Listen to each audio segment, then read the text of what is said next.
आयुर्वेद का एक हजारों साल पुराना ग्रंथ है अष्टांग हृदयम। उसमें एक ऐसी अनोखी औषधि का जिक्र मिलता है जो सिर्फ दवा नहीं थी, बल्कि एक तरह का सर्जिकल टूल भी थी। तो चलिए आज इसी के बारे में थोड़ा और जानते हैं।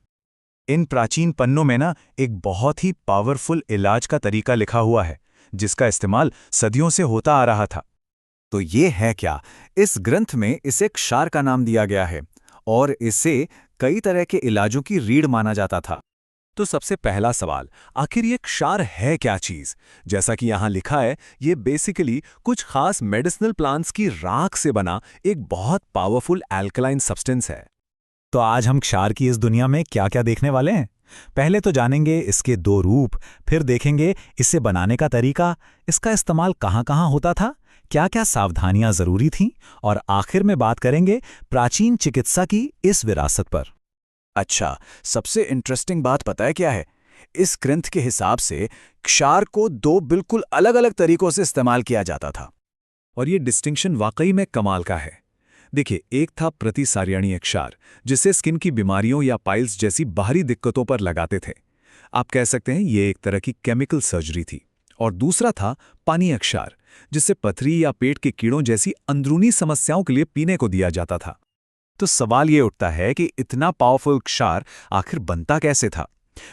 ये प्रोसेस कोई आसान काम नहीं था। इसमें बहुत ज़्यादा बारीकी और कह सकते हैं प्रिसिजन की ज़रूरत पड़ती थी। और ग्रंथ में इस पूरी प्रक्रिया को ना स्टेप बाय स्टेप बताया गया है, ताकि अलग-अलग पोटेंसी वाले क्षार बनाए जा सकें। अब जरा इस प्रोसेस की बारीकी देखिए। पहले तो जड़ी बूटियों को जलाकर राख बनाना, फिर उसे पानी में घोलना, और सबसे कमाल की बात, उस पानी को कपड़े से एक या दो बार नहीं, बल्कि पूरे 21 बार छानना।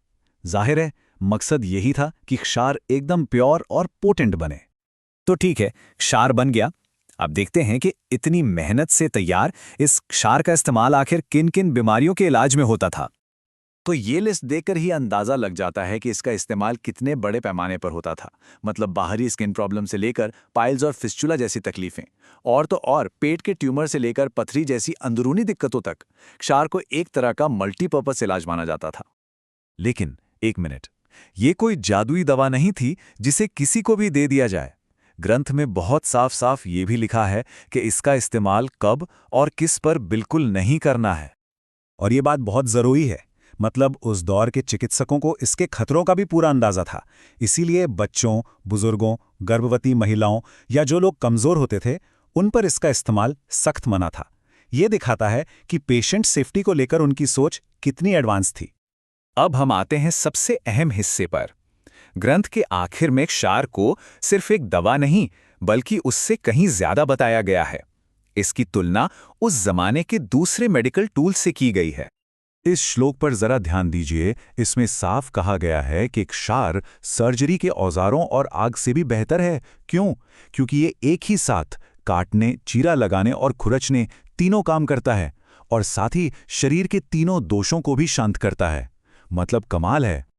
और यहीं पर एक बड़ा सवाल खड़ा होता है कि क्या आज की मॉडर्न मेडिसिन हजारों साल पुरानी इस केमिकल सर्जरी से कुछ सीख सकती है? कौन जाने, ऐसे कितने ही राज इन प्राचीन ग्रंथों में छिपे हैं जिन्हें बस फिर से खोजे जाने का इंतजार है।